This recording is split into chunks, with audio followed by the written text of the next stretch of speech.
And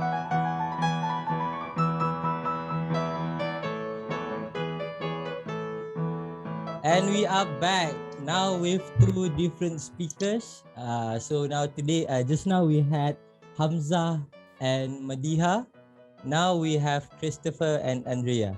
So this is the final session, and as they say, save the best for last. And I've been following these two people for quite some time, especially Chris. A disclaimer: Chris is a big youth empowerment guy to a point where he is our angel investor. So thank you for that, Chris. And Chris has a very colorful history in terms of youth development. He founded iProject, and then moving on, he built SLS, Student Leadership Symposium. So and plus other things, and then right now he is the CEO of Digitally.Asia, wearing a Geek Fam t-shirt. Yeah. And also right now we also have with us is Andrea. So Chris, for your information, the reason why I bring in Andrea for our session today is because Andrea is exactly like you tapi younger version of us. Nice. Andrea, nice. Can you please share to us how old are you, Andrea? I'm 18. She's 18. Wow. And she is the founder of Youths.My. And also Yes. she is, if I'm not mistaken, ahli parlimen wanita muda, if I'm not mistaken, or Dewan Muda Malaysia. Dewan Muda Malaysia. Yeah. At 18 years old. That's So right. two Amazing. interesting people. So before we actually start, orang Melayu kata tak kenal maka tak cinta. So let's have Chris. Can you please introduce yourself? Tell us a bit about your history, like the organizations that you're representing right now, your belief. And tell us your wonderful Merdeka memory. Wow. Okay, so I'm going to keep this short because I think there's a lot of Q&A. Like I enjoyed the session just now earlier, and I will leave that to the best. So I'm not 18 years old. I'm in fact 37 years old. So how 20 years difference? Is that 20 years difference? Yes, it is 20 years difference. But I think I look as young, almost a little bit less, more.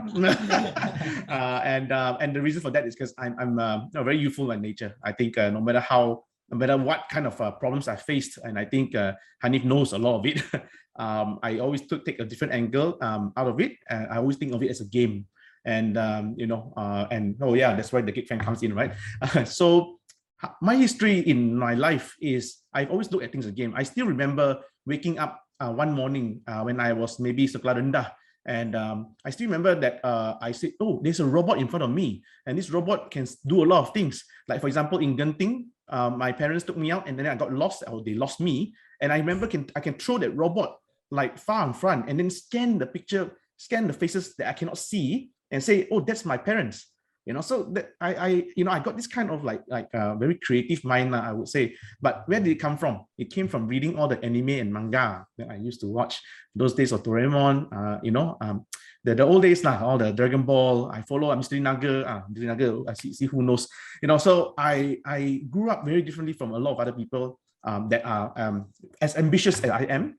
I don't want to make money. I don't want to do all the things that other people say what success is. What I want to do is to change the world for the better. But I don't say world, right? We start from Malaysia.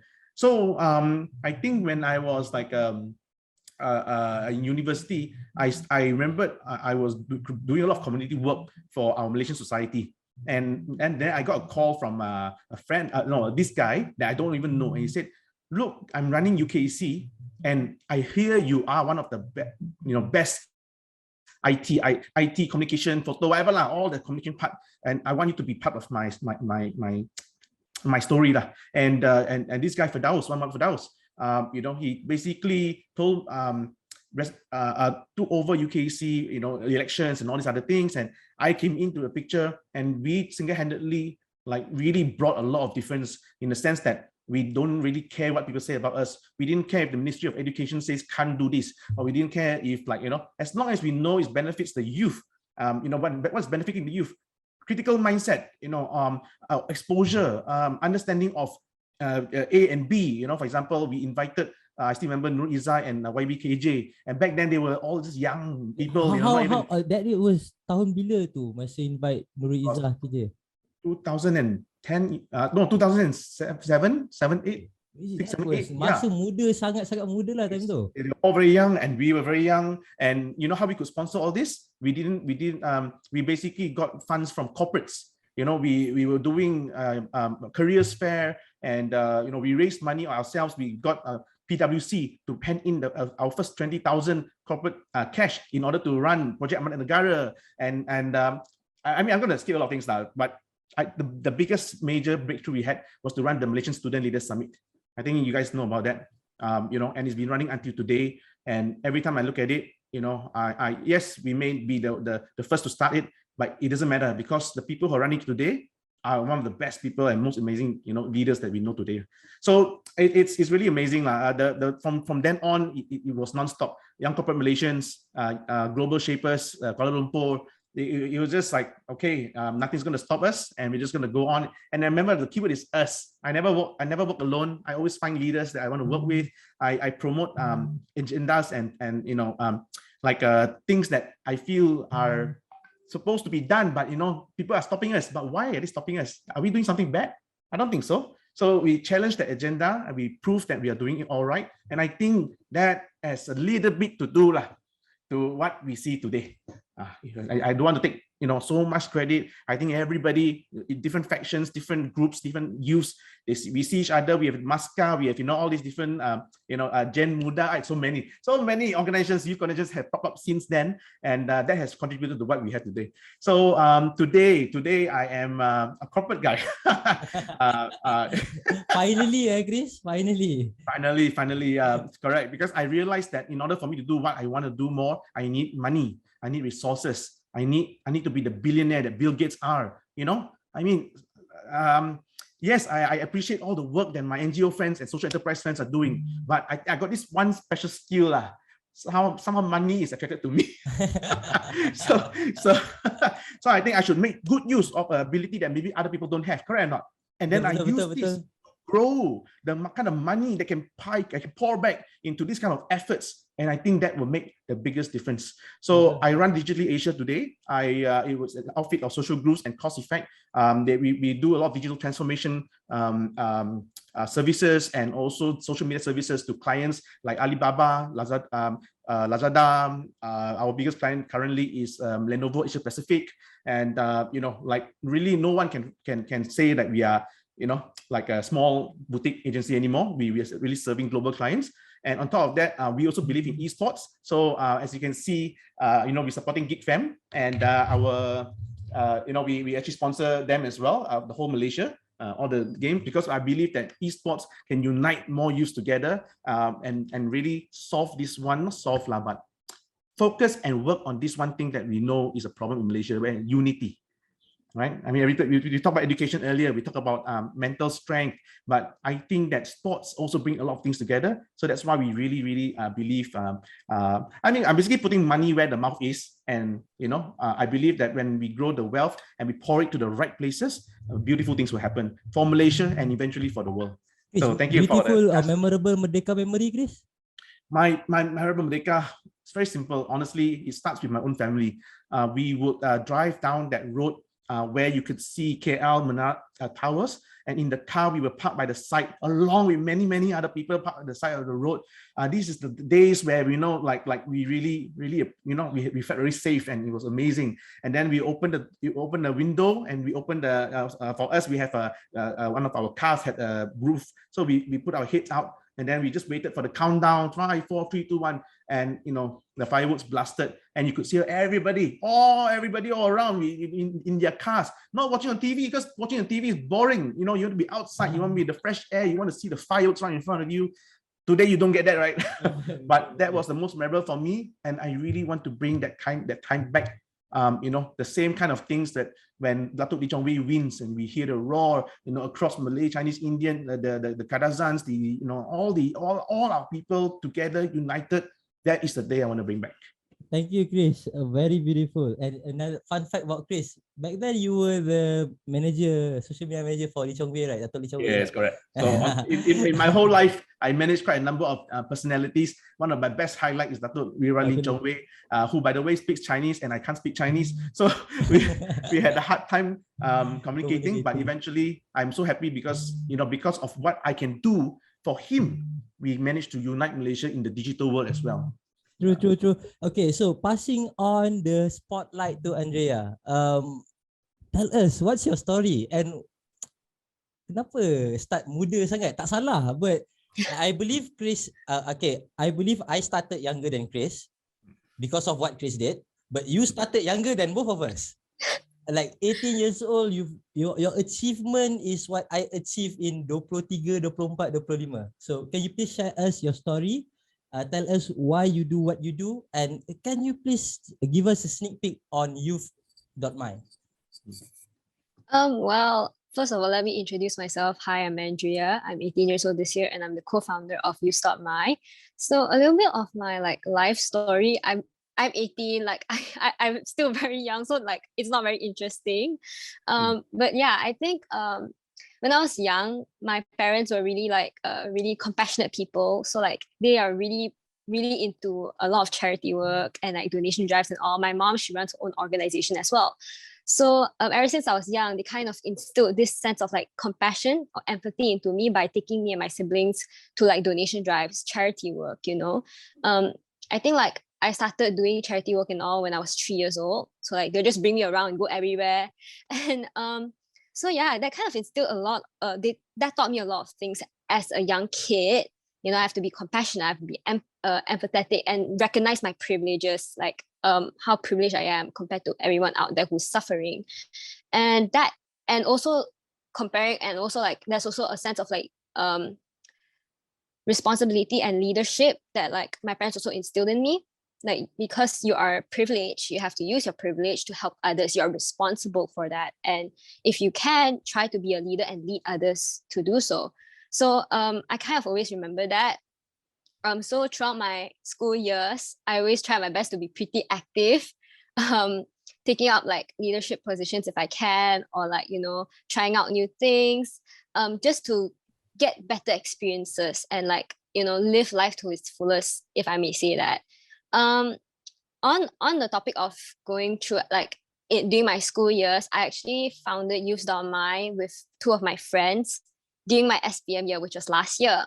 So last year, it was the height of the pandemic, and it was the height of the Black Lives Matter movement. And that was when me and my friends, the two other co-founders, we were having a 3 a.m. midnight discussion. We were talking, and then we had a sudden thought. We were like, hey, isn't it funny that our peers don't really talk about Black Lives Matter, or if they talk about it, they will generally dismiss it and say it won't happen in Malaysia, when racism actually does happen in Malaysia and is an ongoing issue for years.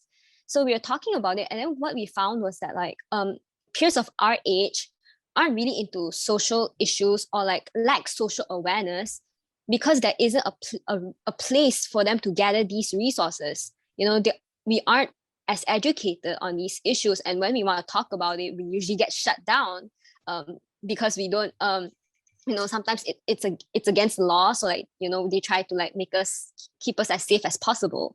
So there's a lot of things that we can't discuss in school grounds, let alone asking it from our parents, from our peers. So that's what we found, that we don't have the avenue to learn all of these things. And then we kind of have this thought, if not now, then when? If not who, then if not us, then who, right? So then we just decided, you know what, let's just do a social activism page.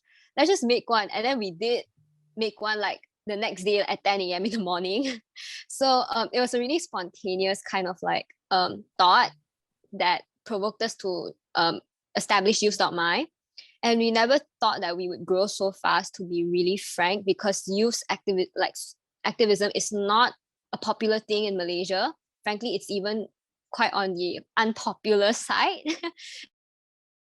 Also know that our fellow youth activists, they also face a lot of risks when it comes to advocacy work or activism work. So yeah, we didn't expect it to go as far as we are right now. So yeah, that's on Youths.My. Then moving on, because of Youths.My, it opened a lot of opportunities for me personally, and that's where I got to join other organizations as well, like Senate 18, like Dewan Muda Malaysia, Adun Muda Selangor, and all of these came because of Youths.My.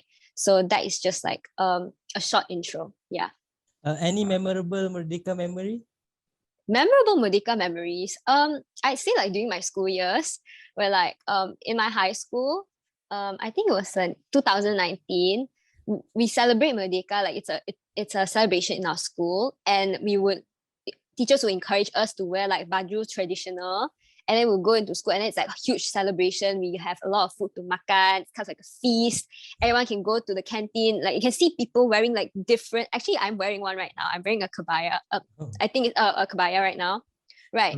And it's kind of like everyone from different races. They are wearing other races traditional clothing. Like I'm a Chinese, but I wear baju kabaya, and you can see like the Indians, they are wearing like cheongsams even. So it was so heartwarming to see all of us unite despite our differences, and unite because of like Independence Day, like our country's Independence Day. And then we sang, it was a typical high school kind of like celebration lah. A lot of songs, and we sang, we had fun the entire day. So that was kind of the most memorable one for me. Yeah. Thank you for sharing that. And I believe that it's a beautiful memory lah. Kalau Merdeka, kalau kat sekolah, you have a lot of activities, a lot of competitions you can join. And nowadays, I'm not sure how they celebrate Merdeka nowadays. One of the surprising things yang pasal Andrea tadi is you started Youths.My during pandemic, is it? Meaning to say that you started it online. Yeah. Is it? Amazing job. I am a follower of your Instagram page. I'm amazed that you have both versions. You have an English version and you have a version specifically for Bahasa Malaysia. And I believe that the art that you guys create is all amazing, and the issues that you guys raise is all interesting lah. It's good issues to be raised in Malaysia. And so Chris, you've been in the scene from being a youth organization to right now running a corporate company. Seeing young people like Andrea, you know that they are amazing. They are so dependable. They are so compassionate, driven. They can get things done. Why are we so afraid to let the young people lead? Can you please tell us? Why are we so afraid to let the young people lead? Let's talk about it on even the working level lah. Okay, let's talk about the Gen Zs and what are the worries that we are thinking as employers lah. Let's start with that. I think that's the most relevant. So the problem is the fact that a lot of the young generation, I guess, are not aware of some of the problems that are facing. The ones that at least are not touched by people like your organization Youths.My, or all the everybody is like youth ventures, all these things we're doing, we are only capturing a very, very small percentage, and the majority are still people who are for lack of better words, ignorant, safe. They feel like there's no problem that's going to hit them, and this is by no chance prevented because of parents. So I think for me, the biggest enemy of this, what you just asked me, is the parents themselves. Just now, I think we had a talk, the two of them, they brought up a very good question, right? It's like, people, a lot of young people are stuck in a loop. They're prevented by some kind of ceiling that is created because of expectations set from their parents. And a lot of people like us, especially for Andrea, I'm sure, I'm sure your biggest challenge is how to convince those people who are reading your content to say, hey, parents, this is right, and maybe you are wrong, or we can't say wrong lah, but at the very least, there's so much more we can do as a youth. We don't have to just focus on our studies, for example. We can also do all these other things. And unfortunately, not all parents are like the parents that you and I have. So how can we convince a lot more youth to see that there's so much more things that they can do, and they can do well, not just one thing, but 5 things they can do well. And that's what I wanted. That's why I wanted to do iProject. I did iProject because of this. Because I and another friend, we were both same smart. Okay, we both get same grades in exams. But I went to UK and I was very lucky to do so. And he was studying locally. And the difference after 3 years is that I feel like I can do so many more things, and he felt that he can only do 1 or 2 things. That is the biggest difference. How do we then, So I feel that the only limiting factor now is actually the youth themselves.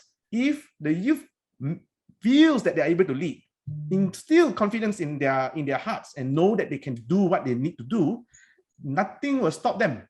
Not the adults, not their parents, not the employers. They will do what they need to do. So the challenge is convincing youth that they can do it, having the confidence. So how about you? What is your thought on this, Andrea? I mean, you're a very confident person. You are very driven. You are sure on what you do. What's your advice to the youth out there, or to be driven, to transform themselves, to be more confident? So can you please share to us?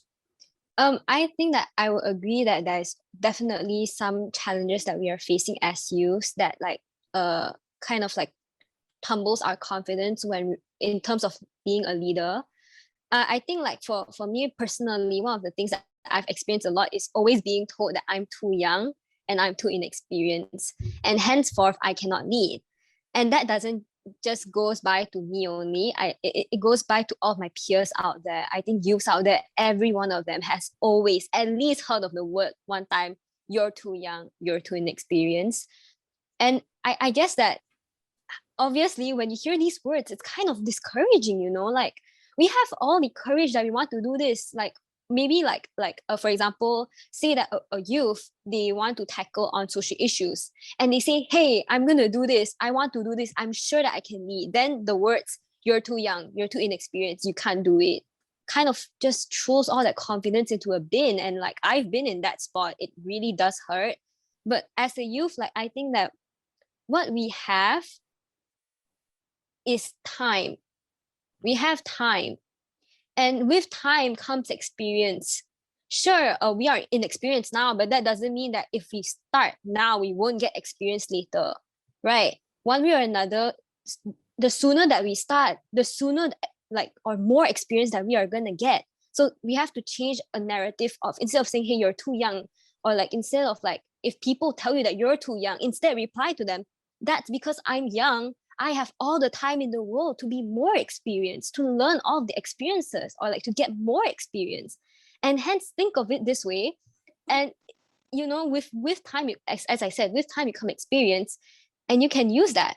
You can just kind of convince people that we're young, we have all the time. And if you are willing to let us lead, or even teach us, give us your experiences, we're sure that we can do better, or like in a sense even more than what you think that we can do, than what is expected. Exactly. So to youths out there, even when people tell you that you're too young, you're inexperienced, do not listen to them, because just because that we are young, we have more time to be more experienced, to learn more. So do not let these words become a fear, or like a kind of a kind of stone that's like blocking your path. Because just always remember that so long as you're doing the right thing, or something that you're passionate about, yes, and it's not harming anyone, go ahead, like stick to it. Nothing's gonna break you. Yeah. Chris, just rolling the ball to you kan. You see what Andrea say kan, and on your side, I believe that you are a person yang always take a leap of faith to young people. You always take a gamble, and I mean you did it with us. You only met like about 2-3 times, and then suddenly pop, okay Hanif, let's do something together again. Right. So I mean, having your experience building your organization with young people, I want to understand, I mean, what do other people or other organizations stand to lose if they don't work with young people?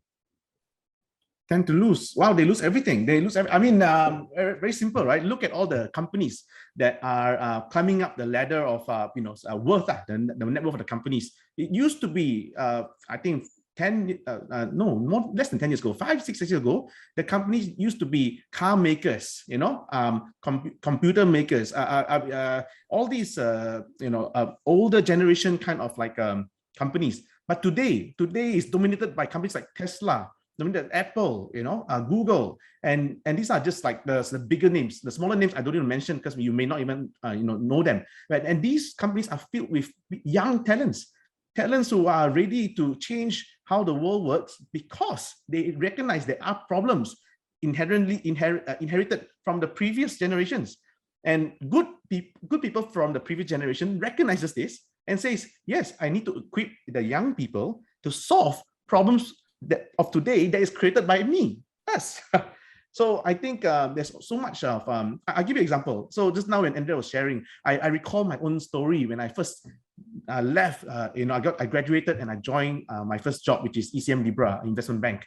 Okay, so I joined a project straight away because I'm good at doing this communication thing, right? So they wanted me to be part of the online share trading portal, the first in Malaysia. And so I joined a senior team, but I was a junior, all right? I was a fresh grad, right? So I remember that I need to set up a meeting with one CEO, with my CEO, and I wrote an email to that CEO directly.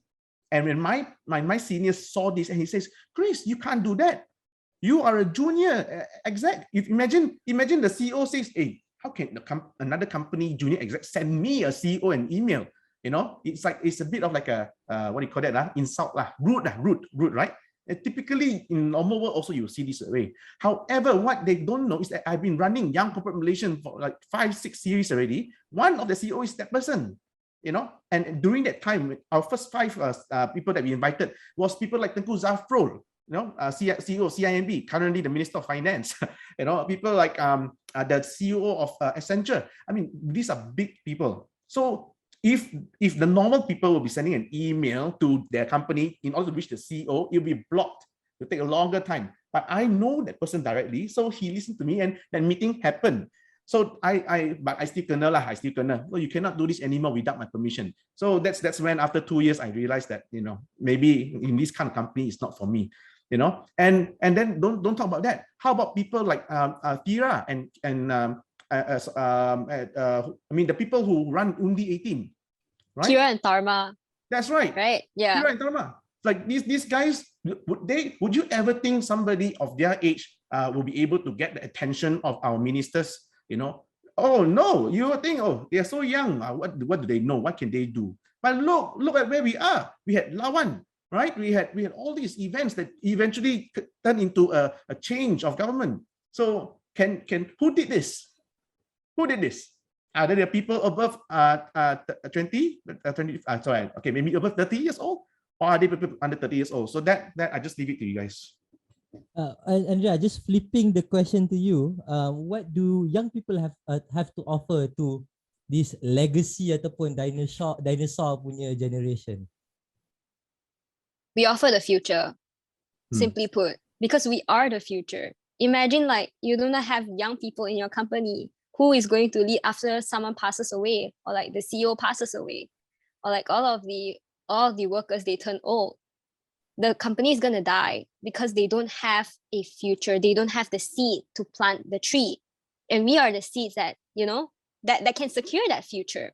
What we can bring is to ensure that a future is there for people. Sure, that future might not, we can't guarantee that it might be a good future or not.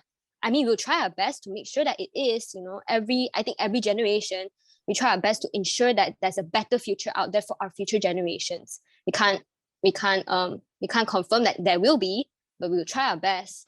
And that's the thing. For my generation, I would say that what we can provide to you is that a future where we'll try our best to ensure that it is good, or it is way better than what we're experiencing now, and like even lead a better legacy to our next generation after us, or like future generations even. So yeah, I think that one of the words that popped into my head, what we can offer, is definitely just one word: the future. Very quotable. I mean, you should quote this. We're gonna clip this and then we're gonna do, because this is very, very interesting. Chris, hearing from Andrea kan, macam how on earth do you get that courage to take a gamble on young people? Macam That's ni bukan cerita, I mean on our side, if I fail, apalah kan, on Andrea side kalau fail, we can start over again. On your side, we're talking about the real world. We're talking about real money. We're talking about real reputation. You are very active in advocating political issues. You are very active in advocating racial issues. But at the same time, you are a corporate guy. So where does this courage came from? by not being alone. Simply put, I mean, a lot of people are leaders. Nobody want to be followers. So I actually I promote the idea of first follower leadership. What is the first follower leadership? So I still remember running student leadership symposium, SLS, and one of our areas was entrepreneurship. So the idea that come out from that event was to create something called like create more entrepreneurs lah. Yeah, I mean to be more founders, to have more founders in our culture. But the boss during that time, we had lead facilitators, is Daniel Cervantes, and Daniel Cervantes says, I think we have enough founders. What we don't have are people to work with the founders. And we don't often focus on these guys, right? The guys who do all the website, the work, the creative work that I saw on the Instagram just now. I mean, these are not done just by Andrea, right? These are multiple people working together to create this fantastic machinery. So and movement, right? So that's the idea. When Nathaniel come to me and say, hey, I want to create Project Bangsa Malaysia, and then work this out because we don't want to depend on anyone else. I mean, anyone else, i.e. G lah, right? We just want to do it ourselves. Why must we depend? And the next thing Project Bangsa Malaysia brought together all the different groups, all the different people, CSOs, all come together and really do something for the frontliners. In fact, there's a video that's going to come up on Project Bangsa Malaysia Instagram. I hope everyone tunes in and share, and just remember that we ourselves can do, the job. We don't have to rely on other people. So I feel that, not being alone counts, and being alone is bad. So I just a short story. We have a good friend who's also an activist and really helped us a lot. And we consider each other comrade in arms, right? Like in a battlefield, we are just a few people trying to fight a lot of people.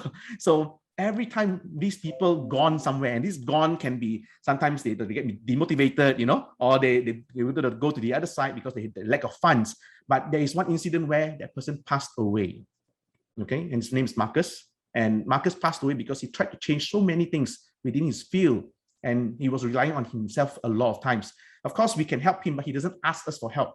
And that became the problem. So he actually passed away quite late, doing extra work, coming home, and he didn't wake up after that. And it is a big loss, not just for him and his family, but also for us. So not just we have to be founders, but we also have to support other founders, reach out to them, offer what we can do. We need to build more of our people and give more nutrition to our people. Maybe, yes, we can get some corporate other peoples to help us, which is what we're doing, right? Funding, finding all these great HR people who really believe in youth, companies like PwC, CIMB, these are the likes of people helping us. But don't forget, we also can help each other. So, very exciting to see the people just earlier. Sorry, I can't remember their names, but, I just wondered, during that session, how come I don't know them? And how come I don't know Andrea? So I love it. I love it that Youth Ventures is bringing all of us together, and hopefully, something can happen out of this, meetup. Yeah, I mean, Andrea, on your side, because this is a platform for us to really understand the young people. So what do young people need? What do you guys need to actually move forward? Yeah, we actually want to know. Can you hear me? Because I was glitching a little bit just now. Yep.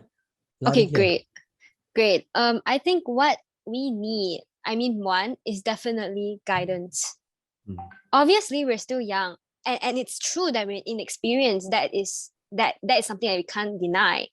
And what we need to overcome that is not just time, but also guidance. If people can provide us more guidance, more opportunities, imagine where we can go. I would say just now you've mentioned Kira and Tama, right? The only 18 co-founders. The reason that I'm in Dewan Muda Malaysia and Senate 18 and Adu Muda Selangor is definitely because of them. because they were willing to open so many programs and give so many opportunities to not just me, but youths out there, specifically youths in Malaysia. I would just say by them doing or like advocating for Undi 18, they're advocating for that. I think youth is 7 million, right? 7 million youths in Malaysia. They're giving opportunity for those 7 million youths in Malaysia, not 7 million youths, 7 million 18-year-olds to be more like 18-year-olds to 20 years old, who would be the next generation to vote under Undi 18. They're giving 7 million of us the opportunity. And with the programs that they make, they're giving how many more of us guidance and knowledge and just like support for us to grow and get more experiences when it comes to, say, what they're focusing on is social activism, right? And that's what they're giving us. And they themselves are youth. Yes. They're just like, I would say, they're just 10 years older than me.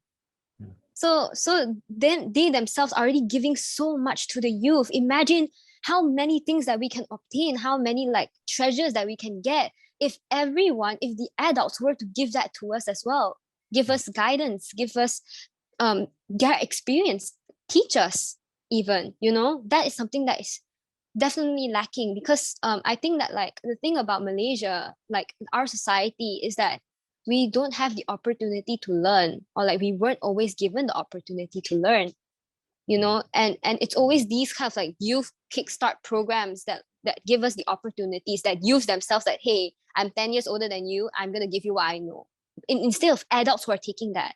Adults aren't, from what I've seen and experienced, I don't see that. So so I hope that that's the first thing. Give us guidance. That's all we need. And the second thing is give us support, really. It's, as I've said, it's so it's so like discouraging to hear like to hear adults always like pushing you to the sidelines, not taking you for like seriously. It's so, we are the future. One day we'll take the reins, and if you don't give us support, how are we going to do that? So we will also be the future leaders of this country. It's not going to always be the politicians that we have right now. One day there's going to be a whole new batch of new, young, fresh politicians who are going to lead our country. And if you don't support them, then who will?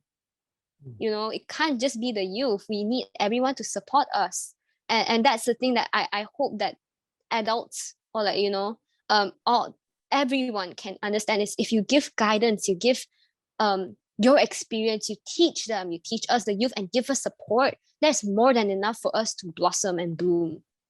So yeah, that is what I hope that everyone can try and help contribute in. Yeah, I think the common theme between both of you guys are unity, togetherness, buat benda bersama, kan? Just passing the torch to Chris to answer this. I believe like you've done a lot of programs and you've done a lot of initiative. Any impactful programs yang if without kerjasama muda dan tua, it won't happen. Do you have any programs or any initiative like that? And what are other programs that you do right now that promotes unity, that promotes togetherness, and like what is your current personal vision? But before that, right, I just now hearing what the youth want today, I just recalled that time when first starting out, and I had a good friend, Joyce, who started something called Otak internship. And they selected the best of the best, the graduates who want to really learn what it means to understand the working landscape through the eyes of like leaders, not your usual typical corporate, And I remember like one of the sessions that I was there to ask questions, and I asked them, I said, so how many of you are interested in politics? And a lot of them like, well, keep quiet right? And not one put their hands up, And I recall, I can't remember who, but somebody said, if you guys, some of the smartest, young people in Malaysia, and they're all here today, and you're all wanting to make a big difference. And so these guys are in Otak is not just to make money. They really want to make a difference, and none of them want to be politicians. What does that say about our future? So recalling that time, and now look at this, look at people like Andrea, and whoever is going to be like inspired by the acts of a Dharma or Akira, or and them by other people. That kind of cascade is the kind of progress that we have over the decades. And these are not done, just because we want to do it for fun. These are done with a lot of sacrifices, right? I think we both know that Dharma and Kira went to, So, these are not easy tasks that they do, but every single time we go through this difficult task, from finding the money, right, from my time, right, the money, the investment, to the activists going on the ground, it gets easier and easier for the young to know this and start younger. And I think that's where the success factor can happen. So it's not for our generation. Now, when we start, Andrea, I think even for you, it may not occur in your generation, but that's not going to stop someone like you, right, doing what you do. Because it could happen 10 years after and 10 years after, and it'll still be a battle, but it'll be a battle towards something good. Because you focus on it, right? You keep pouring water in the plant that you want to grow, and don't go straight anything else. So back to your question, I feel that I'm in a situation where it's not so easy for me anymore to even run programs like this, because I no longer know what the young want. I no longer, I have responsibilities now. Time is, I had my so Shanish, my first son last year, and first child, and times are so different. So now I want to give all to my family, my business to grow that well, and from there I find people, and I direct the right support and guidance, as what Andrea is asking for, to the right groups, organizations, and people like Nathaniel, people like Abim, Abim's Faisal. I mean, these people are all from different backgrounds, Christian, Islam, Malay, Chinese, Indian, but don't forget the Kadazans and the Imams, and everyone, all of us Malaysians, right? And now we're seeing this get together, and we can give the right support to the right people, and I think this is the right way. So I'm not going to tell you I'm going to start another big program to do this. I'm not going to say who I think is the right program, because my visibility is now limited. But what I am doing right now is what you just said, right? Investing in people like you, youth ventures, investing in social enterprises that work towards youth, putting my time in Project Bangsa Malaysia, whose efforts are all going to impact our youth. So I think that's what we adults should do, to give guidance and to give resources also lah. I think eventually also resources is important. I know Andrea didn't ask for it, but we have to also, because these things take money, and we are against a big machinery that's corrupted and filled with money that we don't want to know where it comes from. So right now there's a lot of projects yang relate to rakyat, supporting rakyat. Yesterday there is a speaker mentioning about we need to move forward from society 4.0, which is just information sharing, to society 5.0, which is society that supports each other, because times are hard, economies are shifting, political landscape are shifting, but the only thing that is certain is the people around you, your community. So I believe, Andrea, what you do gives a lot of impact to your community, and especially to the young people, to the society. Can we understand, like, this would be my final question to you. Can I understand, like, right now, what are the challenges that you have in running running Youth.My, and what are the challenges that you have in advocating your personal mission in Dewan Muda? So can you please share to us? I guess, like, in terms of any kind of like physical real life challenges, there isn't a lot, because we actually don't need funding to do any of this. We just put in our efforts, we actually do this all for free. We don't take money from anyone. So I mean, unless it's like a paid partnership that they're willing to pay us, then only we'll get the money to pour into our projects. But usually we don't. We do it all for free basis. So like money and resources wise, it's completely not necessary for me at the moment. So that isn't a hardship. I think one of the hardships is that the amount of discouragement really that we get most of the time. To be really honest, Youths.My, ever since we started, we only received support, really, and that is amazing to see how many people give us support and support what we do, and something that we're really grateful for. No words can ever express how grateful me and my team are. You know, we're all youths, and there are even some of us who are like minors. You know, they're still studying in high school, and everyone is pouring their time and effort, and it's so great to see people supporting us, acknowledging us. You know, but of course, when there is support, sometimes there also comes like, you know, hateful messages, or yeah, something that we can't really kind of hide from. It always comes with that. Although like in Youths.My, the hate isn't that bad. Usually they just like they just have different mindset, and we kind of have a really civil conversation with them. But you know, as time goes, more and more people come in to kind of like, you know, spread hateful words, and you can't really do anything about it. So that is kind of something that is hard to, like, not a challenge in per se, but it's kind of, always when you read something like this, it diminishes a little bit of your confidence, you know. Yeah. So I mean, for me personally, on my own personal page, I've received so many hate messages. I even received death threats, you know. So it's kind of very discouraging when you get those messages, as much as, you know, we're immune to it because we get it most of the time. You know, sometimes you see it, you still ask yourself, why are people hating me for doing something that's not even harming them? You know? So yeah, and I know that this doesn't just happen to me, but like youth activists out there, I think some of my peers who run other orgs in DMM, they also might face the same issue, which is like getting really hateful comments and messages. And also one of the challenges is also to say, it's kind of like we are always getting silenced. I wouldn't say by who. You kind of know it. So you know, we always have that sense of fear. What if one day I'll be silenced? You know, every time when I'm doing Youths.My work, or I'm doing my own work, we try our best to always like protect our identities, especially those who are like underage, because we don't want anything happening to them. And for me personally, what I try to do is that ensuring that what the content that we produce won't get us into any trouble. You know, there's a lot of like limits and boundaries that we can't cross. And if we do, then like, you know, I've seen a lot of fellow activists who have been silenced. And we don't want that to happen. And it's so frightening. I think like for the past, when it was in, I think past month, in July, I know a handful of activists that I know got silenced. You know, in just 1 month. That was more than what I've seen for the past year.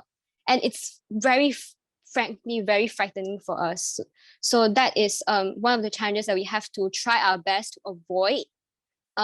You know, we can't really do anything about it because it's really hard to do. So there's nothing we can do. What we can do is just try our best to protect ourselves, and if possible, get more connections. You know, be as just now what was mentioned is that you can't do this alone. You have to get people, like you have to work together. If we're working together strongly as a very tight community, maybe even if we're getting silence, you know, everyone else can help us out. Yeah, so that's just some of the challenges that we might be facing. Yeah. So Chris, just want to understand, based on your experience, we've heard the story from Andrea.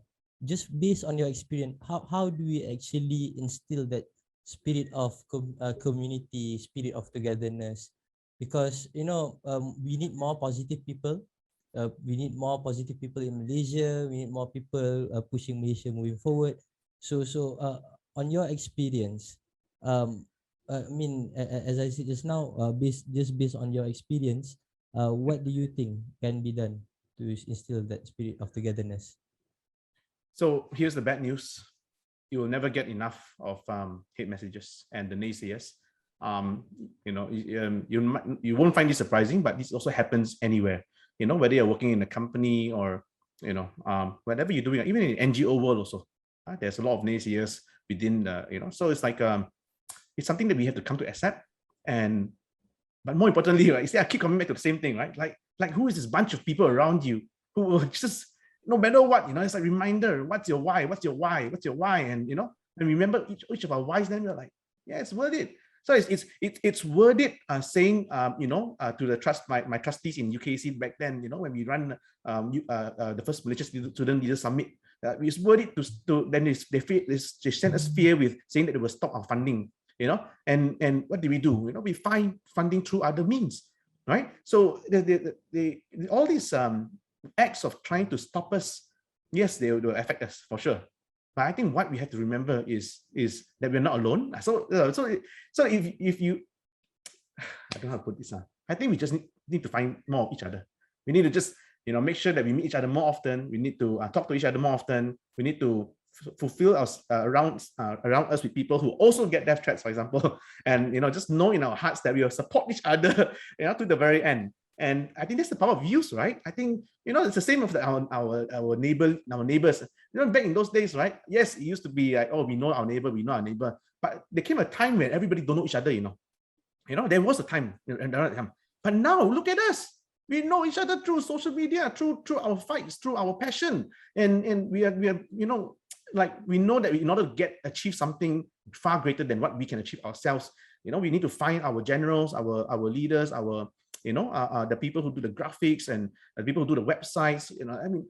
All of us got a part to play, and I think that's the one thing that's going to get us out of this sad situation. So yes, answer, we can't run away from it, but I think the best part is that we can embrace it, knowing that we have people around us that can keep supporting us. Like you, Hanif. I mean, when I talk to you, I thought, oh wow, everything's doing well. Okay, that's great. Then he says, actually, no, Chris, got this, got that, got this, got that. And I'm like, damn, I cannot allow this to happen. So I'm like, okay, let's meet up. Like, we met up, right, 2-3 times, and then I'm like, okay, this is it. This is the money, and let's come up with a plan. Let's come up with a KPI. So you guys were weak at running a company, right? Because you're all freelancers working for different things, and you guys are doing so good, but you are, after all, just freelancers. You don't have anyone to coach you or guide you to how to run a business, profitability, costing, discipline, someone to just put and say, hey, this is what you need to achieve, right? So somebody did that for me, and then I do it for you, and then now you do it for somebody else. That's how the world's going to work, and that's how we're going to make sure that we survive, and then we thrive, and then we win. We'll win. I believe we'll win. Thank you, Chris. Thank you for that. Very inspiring. Okay, just to close the session, Andrea, any final words to our young listeners out there? And can you tell me what one education policy that you think needs to be implemented in Malaysia? Wow, I like the last question. That was a really, really good question. To start off, to you who are listening, again, as I said, there's always going to be a lot of people who will come in your way. There's always going to be a lot of words and a lot of naysayers. And as Chris said, we can't hide away from that. We can never hide away from that. So what we can do is just to work harder and prove to them that, hey, we are not what you said that we are. We're way better than what you said that we are, So never let them diminish who you are. Never let them, discourage you. And like, if you hide away, you let them win. In a sense, you're letting them win. And so, we have, as I said, we have all the time, we have the energy, we have the efforts, we have the power to become the young change makers that we are today. We will be the future of this country. And, one way to make the country better is to first at least try to step up, take the first step into doing what you're passionate in, whether it be in social activism, in maybe like, creating your own company, becoming an entrepreneur, becoming a STEM student, becoming a doctor. So long as you're taking the first step into the right direction, you're getting there already. So that's what I want to say to you guys. And an education policy that I would really, really love to see in schools is to have is to pay more attention to the mental health of children. In DMM, what we're working on is that we hope to put more focus onto the mental health of youth, because apparently 7 out of 10 youth are facing mental health issues. And unfortunately, in Malaysia, it's not really taken seriously. And I hope that, school is a place where children are learning every day. It can also be their safe space if we try our best to ensure that it is. So if schools, if education, they can provide a policy where they ensure that every kid out there is being taken care of, their well-being is being protected, then how many lives would that change? How many lives would that protect? So that is something that I hope we can focus on, and something that we from DMM can bring to you guys. I mean, under my ministry. Yeah. How about you, Chris? Final words, kata-kata semangat to the young people out there, and one education policy that you hope needs to be implemented in Malaysia. I can't possibly beat what Andrea said lah. Sorry, I already give up already. So this is my words to the youth. Just be better than us. Just do it. Just be better than us. We want you to lead. Not everybody is like the people that you see out there, the ones that are making a lot of noise and all this negativity. Because why? Because we Malaysian loves negativity, right? That's the easy thing to share, but you hardly share all the positive stuff. So don't listen to all this. There are people like me, one whole group of us in Project Pasar Malaysia and all these other organizations who really believe that the youth can step up and just do it. Just do it. And we want to make sure that you don't get into trouble. We want to make sure that so there are lawyers who don't want to get you in trouble, right? There are people like myself who are like, okay, you need some funds, okay, so there are a lot of roles that all of us can play, but we just want you to step up. So listen to your peers, listen to Andrea, listen to Dharma, listen to all these young change makers who can really make a difference in Malaysia, and then maybe, just maybe, then you can tell all your other friends who want to migrate out of Malaysia to say, okay lah, you know what, Malaysia is going to be better without you anyway. Okay lah, no, I cannot say that. I'm so evil. So I become very bitter. So when you grow up, you get more bitter.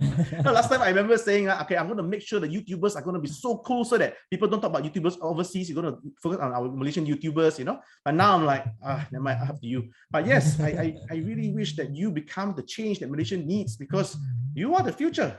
Okay, what is the one thing that I want the education ministry to change in Malaysia? Actually, it's a very boring answer. I want all schools to start talking about what is so good about our own state.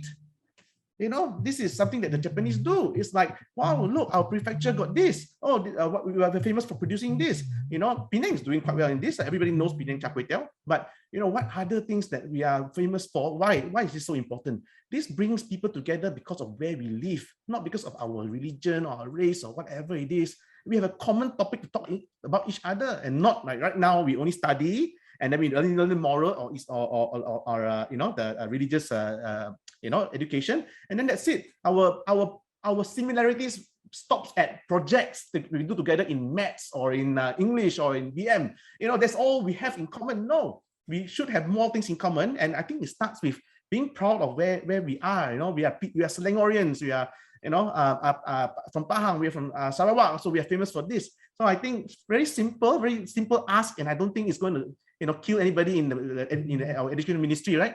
Just promote our local, where you are studying at, and so that we are more proud of our country than ever before. I really hope that Malaysians are more proud of their country in the future. Thank you, Chris. Thank you, Andrea. Very beautiful session, and thank you. Tak menyesal lah panggil korang datang for the final session, because as I said lah, save the best for last, and I believe we got what we want. A very energetic session.